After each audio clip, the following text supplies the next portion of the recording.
Okay, so today we are bottling Syrah, which we're coming out of our variable capacity tank here.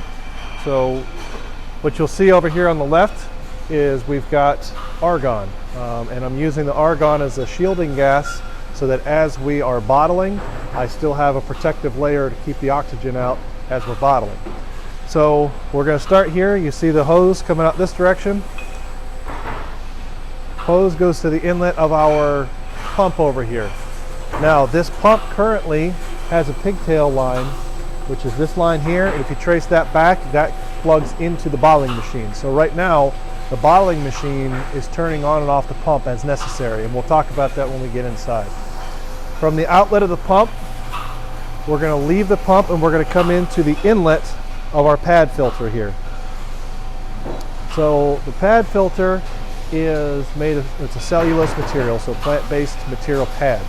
The current pads that I have in here right now are a what we call an S80 pad, so a sanitary filtration pad. Now that means that it is 0.45 micron nominal. It's not absolute, meaning that if you picture cutting open a sponge, and you've got some holes are bigger, some holes are smaller.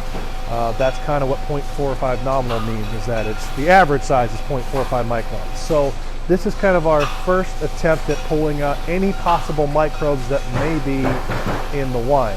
We're going to catch those, anything that we possibly miss, on the next step here. So the outlet of the pad filter, you can see, comes over to the inlet of our membrane filter.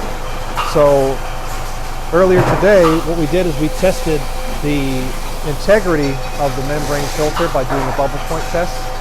The bubble point test was successful, telling me that the integrity of this filter is good, meaning that it should be able to function as it's supposed to, intended to. So we talked about the 0.45 micron nominal back here. This is 0.45 micron absolute, meaning that every single hole inside this filter is 0.45 micron. This is kind of our last insurance policy of knowing that we've got all of the microbes out of the wine, whether it's bacteria, whether it's yeast, anything along those lines. This is a pretty good indication that we've got all of those. So after we've done membrane filtration, you can follow the line back here. Brett will kind of zoom in, coming this way. You can see the line goes back behind the machine from this way.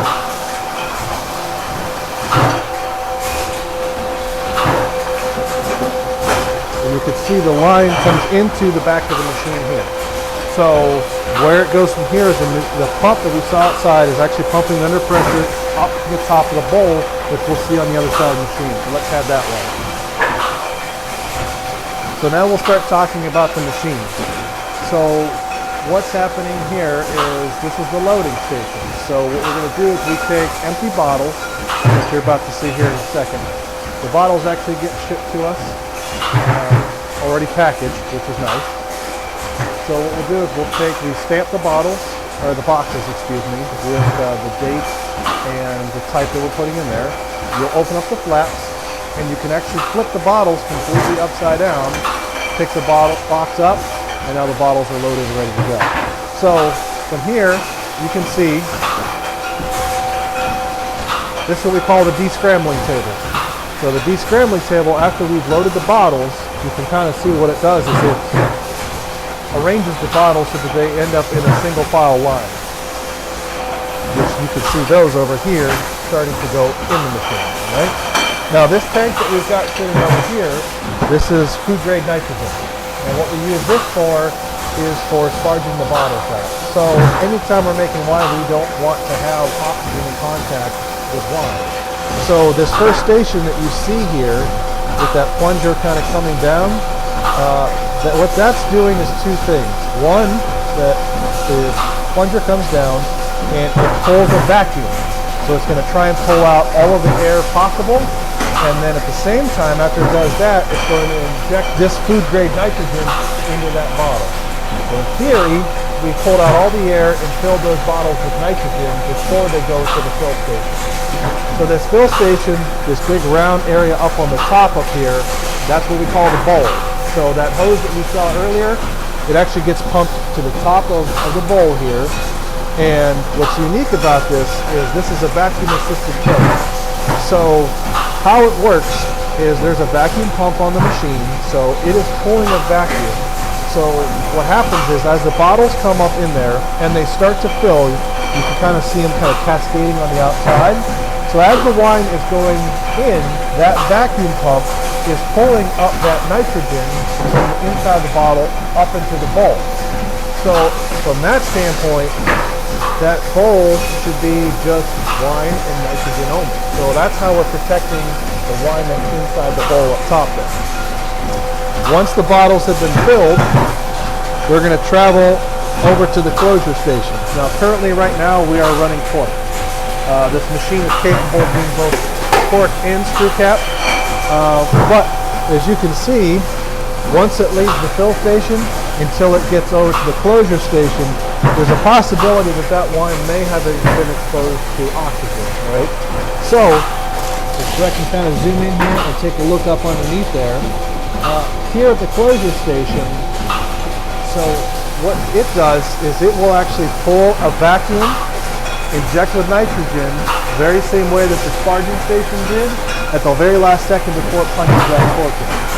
So this way, we tried pulling out any possible oxygen that we had and filling that headspace, so the area between the top of the wine and the bottom of the cork theoretically is just food grade nitrogen, which is what we wanted.